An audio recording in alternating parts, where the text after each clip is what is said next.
Welcome to சகஸ் academy.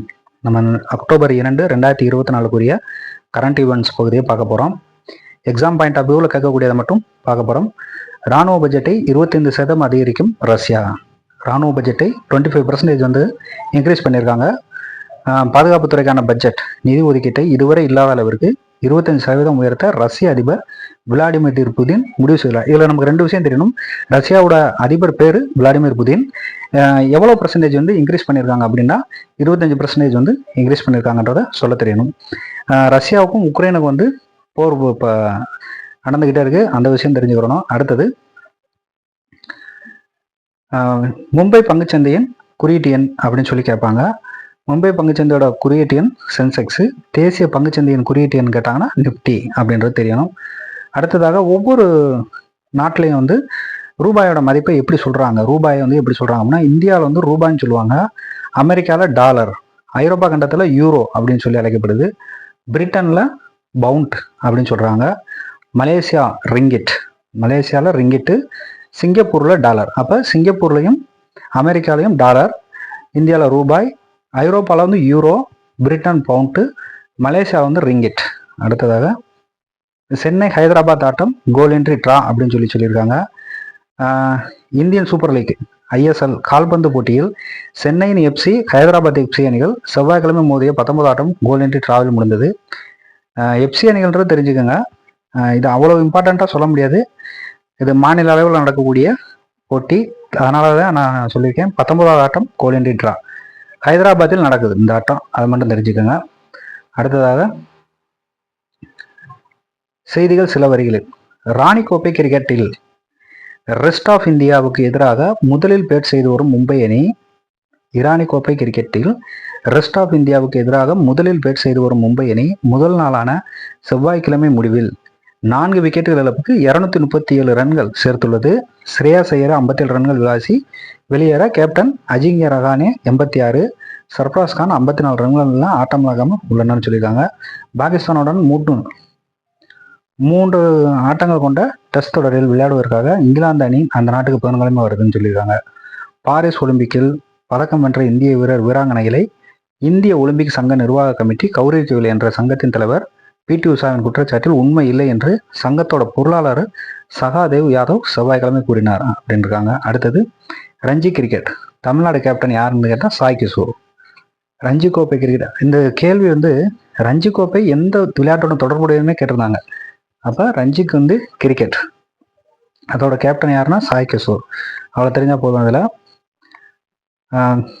Karnataka அணியோட captain யாருன்னா மயங்க் யாதவ், தமிழ்நாடு அணிக்கு சாய் கிஷோர். அடுத்ததாக பெவிலியன் திறப்பு, விஜய் அமிர்தராஜ் பெவிலியன். சென்னை நுங்கம்பாக்கத்தில் உள்ள எஸ்டிஏடி டென்னிஸ் மைதானத்தில் இந்திய டென்னிஸ் சாம்பவான் விஜய் அமிர்தராஜ் பெவிலியனை செவ்வாய்க்கிழமை திறந்து வைத்த துணை முதல்வர் உதயநிதி ஸ்டாலின் உடன் முன்னாள் டென்னிஸ் வீரர் விஜய் அமிர்தராஜ், விளையாட்டுத்துறை கூடுதல் தலைமைச் செயலர் அதுல்யா மிஸ்ரா இவங்கெல்லாம் போட்டிருக்காங்க. எஸ்டிஏடி டென்னிஸ் மைதானம் விஜய் அமிர்தராஜ் எங்கே இருக்குது அப்படின்னு சொல்லி கேட்டால் தெரியும், சென்னையில் இருக்குது. அடுத்ததாக இது அவ்வளவு இம்பார்ட்டண்ட்டாக அதை சொல்ல முடியாது, ஜஸ்ட் தெரிஞ்சுக்கிற காரணியா. சீனா ஓப்பன் டென்னிஸ் இறுதிச் சுற்றில் வந்து சின்னரும் அல்கராஸும் மோதுறாங்க. அல்கராஸ் மெதவுதவுன்னு போட்டிருக்காங்க, பெகுலான்றவரை போட்டிருக்காங்க, அடுத்து சின்னர் போட்டிருக்காங்க. இந்த அல்கராஸும் சின்னர் தான் மோதுறான்னு சொல்கிறாங்க. சீனா ஓப்பன் டென்னிஸ் போட்டியின் இறுதிச் சுற்றில் இத்தாலியின் யானிக் சின்னர், ஸ்பெயினின் கார்லோஸ் அல்காரஸ், இவங்க 2 பேரும் எந்த நாட்டை சேர்ந்தவங்கன்றது தெளிவாக தெரியணும். ரொம்ப இம்பார்ட்டண்டான பிளேயரு. இத்தாலிக்கு வந்து யாருன்னா யானிக் சின்னர், ஸ்பெயினுக்கு கார்லோஸ் அல்காரஸ், இவங்க 2 பேரும் தான் இறுதிப் போட்டியில் மோத போகிறாங்க. அடுத்ததாக வங்கதேசத்தில் நடக்கக்கூடிய டெஸ்ட் போட்டியை வந்து தொடரை முழுமையாக இந்தியா கைப்பற்றுறது. சாதனையை சமன் செய்த அஸ்வின். டெஸ்ட் கிரிக்கெட்டில் இத்துடன் 11வது முறையாக தொடர் நாயகன் விருது வென்றிருக்கிறார் அஸ்வின். ஆல்ரவுண்டர் ரவிச்சந்திரன் அஸ்வின் இதன் மூலம் டெஸ்ட் வரலாற்றில் அதிக முறை தொடர் நாயகன் வென்ற 11 விருது. இலங்கை நட்சத்திரம் முத்தையா முரளிதனோட சாதனையை சமன் செஞ்சிருக்காரு. அடுத்த இடத்துல தென்னாப்பிரிக்காவோட ஜேக் காலிஸ் 9 முறை வந்து தொடர்நாயகன் விருதை வென்றிருக்காரு. அடுத்ததாக முதலிடத்தில் நிலைக்கும் இந்தியா. வங்கதேசுக்கு எதிரான இந்த டெஸ்ட் தொடரில் வெற்றி பெற்றது மூலமாக உலக டெஸ்ட் சாம்பியன்ஷிப் புள்ளிகள் பட்டியலில் இந்தியா முதலிடத்தை பிடிச்சிருக்கு. 11 ஆட்டங்களில் 8ல் வெற்றி பெற்று 74.24 24% அந்த இடத்தில் உள்ளது. நடப்பு சாம்பியனான ஆஸ்திரேலியா 2வது இடத்துலையும், இலங்கை 3வது இடத்துலையும் உள்ளன. இங்கிலாந்து, தென்னாப்பிரிக்கா, நியூசிலாந்து, வங்கதேசம், பங்களாதேசம், மேற்கிந்திய தீவுகள் ஆகிய அணிகள் முறையே அடுத்தடுத்த 6 இடங்கள்ல இருக்குன்னு சொல்லியிருக்காங்க. அடுத்தது, டெஸ்ட் கிரிக்கெட் வரலாற்றில் ஒரு ஆட்டத்தில் குறைந்தபட்சம் 2 நாட்கள் விளையாடப்படாத நிலையிலும் வெற்றி பதிவு செய்யப்பட்டது. இது 8வது முறைன்னு சொல்லியிருக்காங்க. இதற்கு முன்னாடி 7 ஆட்டத்தில் அவ்வாறு நிகழ்ந்துள்ளன. இதில் 2021 இந்தியா, நியூசிலாந்து அணிகள் சவுதராம் அணியில் மூடிய டெஸ்டும் அடங்கும். அதில் நியூசிலாந்து வென்றது. சொந்த மண்ணில் டெஸ்ட் கிரிக்கெட்டில் தொடர்ந்து 18வது தொடரை கைப்பற்றியுள்ளது இந்தியா.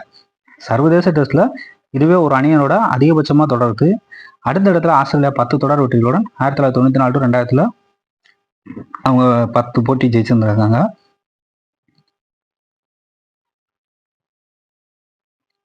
அடுத்தது, இப்போ நம்ம பார்க்க போகிறது ரொம்ப இம்பார்ட்டன்ட்டு. இராணுவ மருத்துவ பிரிவில் முதல் பெண் இயக்குனர் பொறுப்பேற்பு. இந்திய இராணுவ மருத்துவ சேவைகளின் முதல் பெண் தலைமை இயக்குநராக கடற்படை துணை தளபதியும் மருத்துவருமான ஆர்த்தி சரீன் செவ்வாய்க்கிழமை பொறுப்பேற்றார். பாதுகாப்பு படைகளின் மருத்துவ உபகரணங்களுக்கு இராணுவ மருத்துவ சேவை இயக்குனர், அதாவது DGAF-MS சொல்லுவாங்க, முழு பொறுப்பானவர். இந்த நிலையில இராணுவ மருத்துவ சேவைகளோட 46வது இயக்குனர். இவர் எத்தனாவது இயக்குனர்னு கேட்டால் சொல்ல தெரியணும், 46. அவங்க பேரு ஆர்த்தி சரீன். இப்பதவியை வகிக்கும் முதல் பெண் அதிகாரி இவங்க தான். அடுத்ததாக, கிழக்கு லடாக் எல்லை சூழல் இயல்பாக இல்லை அப்படின்னு இராணுவ தலைமை தளபதி சொல்லியிருக்காரு.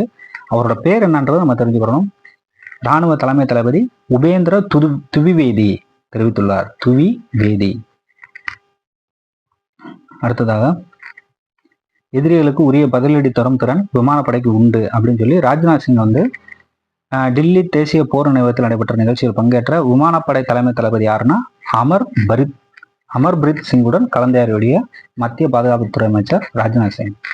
அதாவது எதிராளியோட இடத்துக்கே போய் அடிக்கக்கூடிய அளவுக்கு இந்திய விமானப்படைக்கு திறமை இருக்கு அப்படின்னு சொல்லி அதில் சொல்லியிருக்காங்க.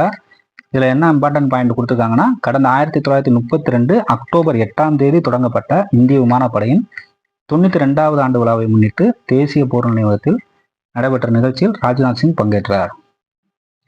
அப்போது உலகின் மிக உயரமான மலைப்பகுதியில் ஒன்றான லடாக்கின் தோய்ஸ் பகுதியில் அமைக்கப்பட்டுள்ள விமானப்படை தளத்திலிருந்து 7000 கிலோமீட்டர் தொலைவில் உள்ள அருணாச்சல பிரதேசின் தவாங் பகுதிக்கு அக்டோபர் 8ஆம் தேதி தொடங்கப்பட உள்ள வாகன பேரணியை அவர் வழி அனுப்பி வைக்கிறார். இந்திய விமானப்படை நிறுவப்பட்டு 92 ஆண்டு நிறைவேற்றத பறைசாற்றும் விதமாக தான் இந்த வாகன பேரணி நடத்தப்பட உள்ளது. இதில் இன்னும் ஒரு இம்பார்ட்டன்ட் பாயிண்ட் என்னன்னா, ஆத்ம நிர்பர் பாரத் அப்படின்னு சொல்றாங்க. அந்த முன்னெடுப்பின் கீழே தான் நவீன விமானங்களை பிரதமர் மோடியின் தலைமையிலான அரசு உருவாக்கி வருகிறது. ஆத்ம நிர்பர் பாரத். அடுத்ததாக, இவர் தான் முதல்வர் ரேவேந்திர ரெட்டி. இவர் தெலுங்கானா முதல்வராக இருக்கக்கூடியவர். இவர் ஒரு ரொம்ப முக்கியமான ஒரு விஷயத்த செஞ்சிருக்காரு. 3ஆம் பாலினத்தவருக்கான சமூக நீதியை வழங்க வேண்டும். அதற்கு ஒரு வித்தியாசமான திட்டம் முதல்வர் ரேவந்த் ரெட்டியால் முன்மொழியப்பட்டிருக்கிறது. என்ன செஞ்சிருக்காருன்னா, கடந்த செப்டம்பர் 12ஆம் தேதி முதல்வரிடமிருந்து ஒரு அறிவிப்பு வந்துச்சு. ஹோம் கார்ட்ஸ் எனப்படும் ஊர்காவல் படையினர் போல 3ஆம் பாலினத்தவர்களின் படையை உருவாக்குவது என்பதுதான் அது அப்படி சொல்றாங்க. அவர்களுக்கு சீருடை வழங்கப்பட்டு முறையான பயிற்சி அளிக்கப்பட இருக்கிறது. ஒவ்வொரு மாதமும் குறிப்பிட்ட தேதியில் பகுதி நேர ஊதியமும் வழங்கப்படும் சொல்லியிருக்காங்க. இது தெலுங்கானா முதல்வர் ரேவந்த் ரெட்டியோட அறிவிப்பு. இவர் தான் அந்த ரேவந்த் ரெட்டி. இந்த கேள்வி கேட்கறதுக்கு ரொம்ப வாய்ப்பு இருக்கு, தெளிவாக பார்த்துக்குங்க. அடுத்தது, அக்டோபர் 2ஆம் தேதி தமிழகம் முழுவதும் கிராம சபை கூட்டம் நடக்கும் சொல்லியிருக்காங்க. இது எல்லா இடத்துலையும் நடக்கக்கூடிய ஒரு நிகழ்ச்சி. காந்தி ஜெயந்தியை விட்டு அனைத்து கிராம ஊராட்சிகளிலும் கிராம சபை கூட்டங்கள் நடத்தப்பட வேண்டும். ஊராட்சியின் எல்லைக்கு உட்பட்ட வார்டுகளில் சுழற்சி முறையை பின்பற்றி காலை 11 மணி அளவில் கூட்டத்தை தொடங்க வேண்டும் அப்படின்னு சொல்லியிருக்காங்க. அடுத்தது, கிராம குடிநீர் உள்கட்டமைப்பு பணிகளை உறுதி செய்வது. ஜல்ஜீவன் இயக்கத்தின் கீழ் குடிநீர் இணைப்புகள் வழங்கப்பட்ட பின்னர் வீட்டின் குடும்ப தலைவரின் ஆதார் எண்ணை பெற்று அதற்கான இணையத்தில் பதிவேற்றம் செய்ய வேண்டும் அப்படின்லாம் சொல்லியிருக்காங்க. இதில் பார்த்தீங்கன்னா, கிராம சபை கூட்ட நிகழ்வுகளை நம்ம கிராம சபை எனும் கைபேசி செயலி மூலம் பதிவேற்றம் செய்ய வேண்டும் சொல்றாங்க. அந்த இது கேட்பாங்க, கிராம சபை கூட்டத்தில் பயன்படுத்தக்கூடிய செயலியோட பேர் என்ன அப்படின்னா நம்ம கிராம சபை. அது இம்பார்ட்டன்ட்டு. இந்த தேசிய நெடுஞ்சாலைத்துறை திட்ட இடர்பாடுகளை தீர்க்க முழு ஒத்துழைப்பு அப்படின்னு சொல்லி டில்லி கூட்டத்தில் அமைச்சர் ஏவா வேலு உறுதி அளிச்சிருக்காங்க. அவர் யார் கூட நிற்கிறாருன்னா, அவர் தான் மத்திய நெடுஞ்சாலை போக்குவரத்துறை அமைச்சர் நிதின் கட்கரி அப்படின்றவர், அவரை தெரிஞ்சுக்கிறணும். போக்குவரத்துறை அமைச்சர் யாருன்னு கேட்பாங்க. மத்திய நெடுஞ்சாலை போக்குவரத்துறை அமைச்சர் நிதின் கட்கரி. அடுத்ததாக ஜமைக்கா இராணுவத்திற்கு இந்திய பயிற்சின்னு சொல்றாங்க. இந்த போட்டோல இருக்கக்கூடிய பிரதமர் கூட இருக்கக்கூடியவர் தான் ஜமைக்காவோட பிரதமர். இவரோட பேரு ஆண்ட்ரூ ஹோல்னஸ். 4 விதமான ஒப்பந்தங்கள் போட்டிருக்காங்க. முக்கியமான 4 ஒப்பந்தங்கள் போட்டிருக்காங்க. செப்டம்பர் 30 நம்ம இந்தியாவுக்கு வந்திருந்தாங்க. நம்மளோட பிரதமரோட அழைப்பை ஏற்று கரிபியன் தீவு நாடான ஜமைக்காவின் பிரதமர் ஆண்ட்ரூ ஹோல்னஸ் பிரதமர் மோடியின் அழைப்பின் பேரில் 4 நாள் அரசுமுறை பயணமா இந்தியாவிற்கு கடந்த செப்டம்பர் 30 வந்தாங்க. 4 ஒப்பந்தங்கள் கையெழுத்தாயிருக்கு. அதில் முக்கியமாக சொல்லக்கூடியது 2 ஜமைக்கா இராணுவத்துக்கு இந்தியா பயிற்சி அளிக்கக்கூடியதை சொல்லியிருக்காங்க கண்டிப்பாக. அடுத்ததாக யூபிஐ, அதாவது இருதரப்பு பேச்சுவார்த்தையின் போது ஜமைக்காவில் யூபிஐ பரிவர்த்தனை சேவை தொடங்குவதற்கான ஒப்பந்தம் உட்பட 4 ஒப்பந்தங்கள் கையெழுத்தாயின. அது போக ஐநா பாதுகாப்பு கவுன்சில் உட்பட அனைத்து சர்வதேச அமைப்புகளும் சீர்திருத்தம் அவசியம் என்பது ஒருமித்த கருத்தாக இருந்துச்சுன்னு சொல்லி மோடி அவர்கள் சொல்லியிருக்காங்க. அவ்வளோதான் ஃப்ரெண்ட்ஸ். நம்ம நாளைக்கு கரண்ட் அஃபேர்ஸ் நிகழ்வுல அடுத்த வீடியோவில் பார்க்கலாம். இதுவரைக்கும் நம்ம சேனலை சப்ஸ்கிரைப் பண்ணாமல் இருந்தீங்கன்னா சப்ஸ்கிரைப் பண்ணுங்க. டெய்லி நம்ம கரண்ட் ஈவெண்ட்ஸ் பதில் இம்பார்ட்டண்ட்டான நியூஸ் பார்த்துக்கிட்டே வரோம். சொல்லக்கூடிய விஷயங்கள் கொஞ்சம் குறிப்பிட்டு வச்சுக்கோங்க. உங்களுக்கு எக்ஸாம் டயத்தில் ரொம்ப யூஸ்ஃபுல்லாக இருக்கும். Thank you friends.